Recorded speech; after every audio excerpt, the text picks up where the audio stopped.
Good afternoon, Derek. How are you down there in Melbourne? I'm good, thanks, Kate. Yeah, Is it pouring and raining? It is here. it's not. I've heard there's a chip. I think we might get the tail end of what's going on in New South Wales and Queensland, but it's not raining yet. Okay, well, I'm quite enjoying it. I feel like my roots are being watered. Thank you so much for carving out time to have a chat about grace.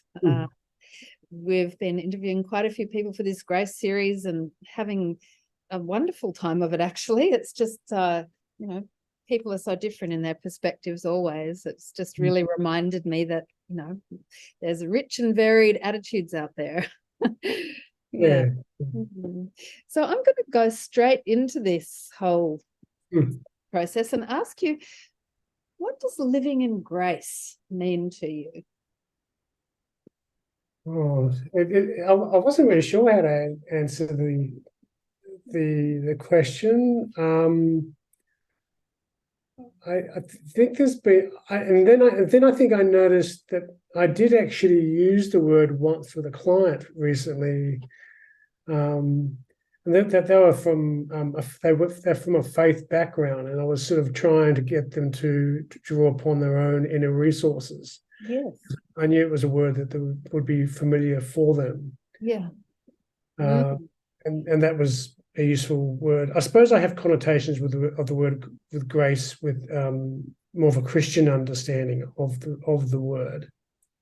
Yeah, it is actually, for those of us that have grown up in a Christian culture, it's definitely a word that comes up again and again and again, isn't it? And so, for some reason, if that's something that you've been trying to work with in your own life, how it is around religion for you, it may result in a drawing back from the actual word itself. Yeah, but it's a fascinating kind of word, isn't it? Like, it really does bring up a lot of different things for a lot of different people. I was listening to, because that's what you do these days, listen to books rather than read them. I know, I like to read them. I don't have time. If I try and read a book, I fall asleep. So I get about 2 pages in and then I'm like, oh, bang. But I'm driving continually at the moment. So I was listening to Julia Baird's beautiful book, Bright Shining. Have you heard about that book? And it's all about how grace changes everything. Yeah. And it's a beautiful deep dive into, the religiosity of grace, but really the humanness of grace. Yeah. I suppose one of the things I draw from many, I'm a bit eclectic, as they say. So like a Jungian way of seeing things is about if you're feeling stuck between shall I do this or shall I do that, or in which there's a split in what it is that you're trying to work on. And certainly in Jungian psychology, they talk about the transcendent function, which is that something unexpected can arise if you hold the tension for a while. I would say that's pretty much a graceful moment when that pops up. Yeah, that unexpectedness, that serendipity, or that message from nature. Wow, in the last 2 days, I drove up to Sydney, and this morning at dawn, I drove back from Sydney, which entails a 3-4 hour drive, by the way. And on the way out of town, I missed a rabbit, but by about this much, and a rabbit is my totem. I'm the year of the rabbit. And then on the way back into town, I missed a lyrebird by a hair's breadth. And both of them had me pull over and just go, but there is a lesson in it. And I've not going to go into that here, but it was a gift, and that unexpected, serendipitous, like, okay, got it moment. Yes. Yeah. It's full of grace. Yes. Yeah. Have you had any yourself, moments of grace? Probably not for a while. I think when we chatted before this conversation, probably the thing that I'm most interested in at the moment is the Peso-Boyden system psychomotor, which is such a mouthful. And for people who are listening, it's referenced in The Body Keeps the Score. It's very useful for working with disorganized attachment. When I had that training, a bit of a deep dive in it recently, and when I saw the teacher use it, apply it, in which you're seeing more as a facilitator rather than a therapist, a facilitator of the client's process, which is quite an interesting way of seeing it as well. But seeing the work land in the client is quite beautiful to watch. Yeah. Okay. And this is speaking, like, how many years have you had being a therapist? Oh, yeah, that's right. Oh gosh, I don't know when. I think I graduated as a social worker around 96, I think. Okay. And I've had a few goes at being in private practice. I mean, I've worked in many areas. What is it? LGBTI community, drug and alcohol, prison systems, with veterans, wow. autism, all sorts of things, really. So for you to say that to me, that it's landing in grace, is saying something, like if it was 1996, that's a lot of years between now and back then. Yeah. Look, I feel at the moment professionally I'm the best equipped I've been in a long time, especially when it comes to trauma. Okay. Because presently I'm using EMDR, and I'm also using this Peso-Boyden, and it seems to look after different sides of the trauma equation. I'm going to ask you to send me links about that so that we can include this down below under this video when we put it on YouTube, so that people can explore it for themselves. Yeah. But when you say both sides of the trauma equation, what do you actually mean by that?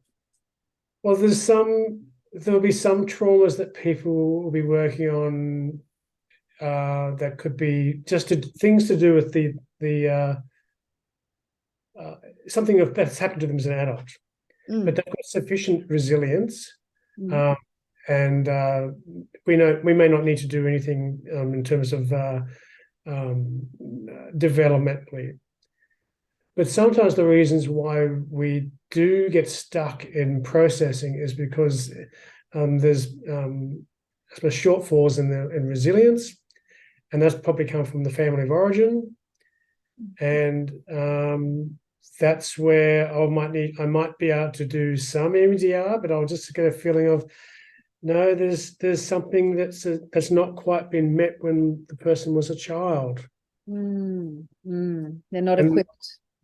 And I've got it written down here, just some of these little things. So this style addresses the basic needs, which is place, nurturance, support, protection, and limits. Wow, it's a big, broad, and when you say all those words, they're all things that you need to have the roots in the ground, aren't they, properly, so that when the wind blows. Yeah. Yeah. And then if there's problems with that, you can get what's called holes in roles. And the holes in roles are when children felt that it was their need to rescue their parents. And then it sets up a pattern, almost like an eddy, that continues into adulthood. And it is important for them for children, adult children, I suppose, to see.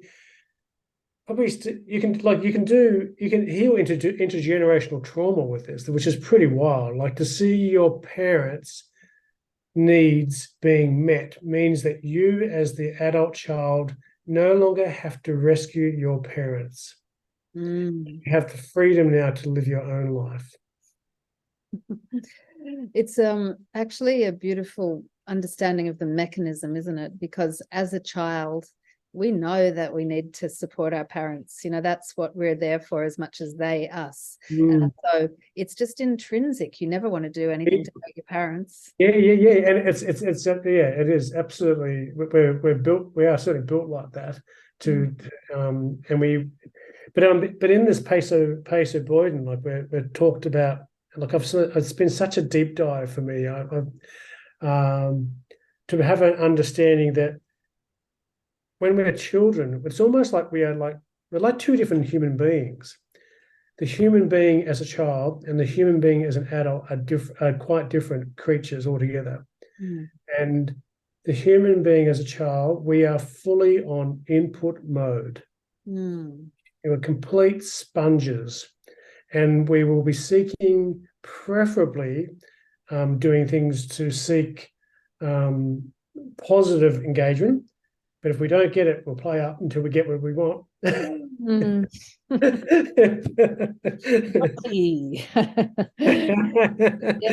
you know, that is that wouldn't be seen as acting with grace, would it? You know, as a 2-year-old, when the 2-year-old is like, yeah.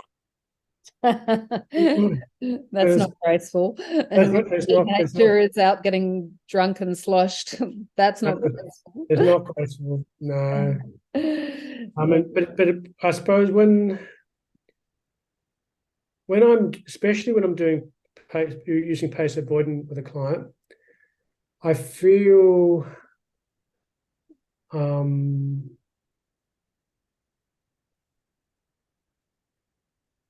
it's a bit ineffable, really. I feel very humble. I feel like I'm engaging in soul work because you're making an adjustment at a very creating a new memory that is going to profoundly affect their life thereafter. So I feel very humbled, and it tends to give me chills afterwards. Like I just feel like I don't have really have words for it. It's. Do you know what? It's so hard to talk about soul qualities like grace in words, isn't it? It's so hard.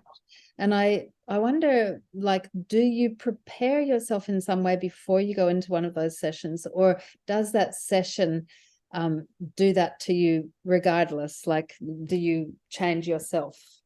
Yeah.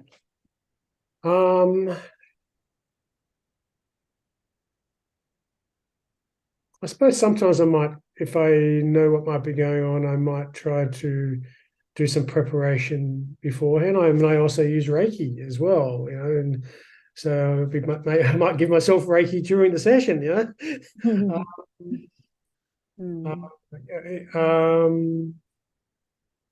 Generally with Pacer Boyden, I just find that it's sort of,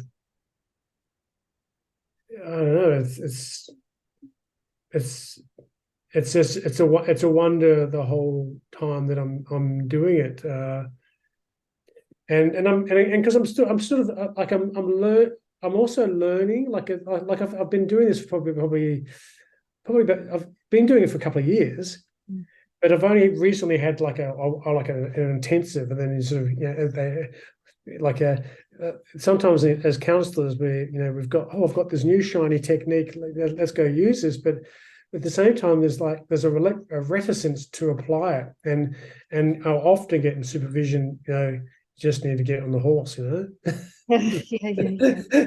I thought, you know, before I heard you almost say the word ancestral, and you did mention a little bit before that it feels like intergenerational trauma healing. Yeah. And I think those things, that's what gives me the chills. If I know that I'm being spoken to, then that's what gives me a chill. And I think, you know, for me, that's analogous to grace, really. Yeah. Well, look. You can create alternative timelines with this thing. I saw a process occur where this person was brought up in I think wartime Europe and feeling concerned about the effect on themselves as a child, but also their family about Nazi Germany. So we created an ideal world where there was no war. And then what would be the flow-on effects through the timeline? And because this is about, we're looking at, they talk about shape and counter shape. What is it that the soul needs at this time to hear that will fix what is the problem here? Oh, beautiful. Like, wow. And what is it that this planet needs? The soul of humanity needs right now, and how can we envisage that? And move into that space? So, may it be so. What, moving on just to a more general question for a minute, when you hear the word graceful, what kind of image does it bring in for you? A dance. A dance. Dance. And look, I'm just at the risk of stealing you again. Check out this symbol. Speaking of a dance. Yes. So this is a figure representation of the ideal father and ideal mother. Wow. Beautiful. you would put a little stone down here for a client being held in the ideal. Oh, well, that gives me chills. That's just lovely, isn't it? And it's all about that infinity, that onward spiral of procreation and creation. So definitely, to your question, I see it as a dance. Thank you very much. Yeah. It's that expression, isn't it, of something that we're hearing, feeling, being aware of, tuning into, whatever you want to call it, ourselves. Yeah. It's remarkable how many times dancing comes up as an image in the context of grace. And, we're born to dance, aren't we? We're born to move our body and tune in. So beautiful that you've brought that up. Okay, so by way of kind of like completion, I guess, if as a therapist now, putting on your therapist hat, as a counselor, as a peso Boyden, have I got that right? Yeah, that's it. Yep. Yay! Therapist. So peso Boyden is made up of two names, Albert Peso, and is it peso Boyden? And it's a husband and wife team. Okay, beautiful. Well, we will, as I said, put links so people can explore all that you're talking of. Who were actually dancers and not actually therapists. Oh wow. There you go. Yeah. Bringing in the grace, right? And an EMDR practitioner as well. So if you were speaking to people who are listening in, what would be your top tip, focus, practice for embodying more grace in one's own life?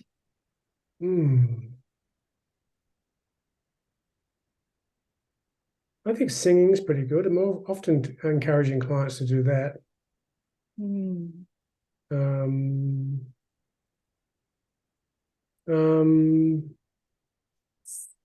I think moments, as well as, even though it's almost like a strange counterpoint to it, it'd probably be to look for moments of silence. I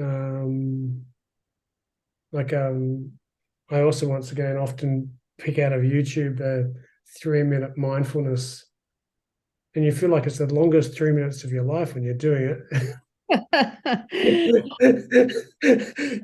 Especially if you're always, you're doing things on phones and stuff. So I think silence, because that saying about, like, technically speaking, we are human beings, not human doings. And like I remember if I'm in a rural setting, if you're in the garden, yes, it's great to be in the garden gardening, But if you're able to stop moving and just be still, the birds come in. That is a beautiful moment. That is a moment of true grace. And, you know, you've combined something there. You've talked about the silence and you've talked about the singing. Birds sing. They sing. When we're thinking about it in yogic terms, we call it japa and ajapa, which is the pronunciation of the chant or the sound, and ajapa is the sitting in silence and allowing that sound to play out in a deep internal sense inside your own body and becoming aware of that sound in the environment playing back to you. So it's part of interacting with the rich song, isn't it? Yep. Oh, well, thank you. Beautiful words, and really looking forward to listening again to this one. And I hope everybody enjoys it as much as I have. Yeah. Well, thanks for having time to chat with me. It's been good as well. Thank you.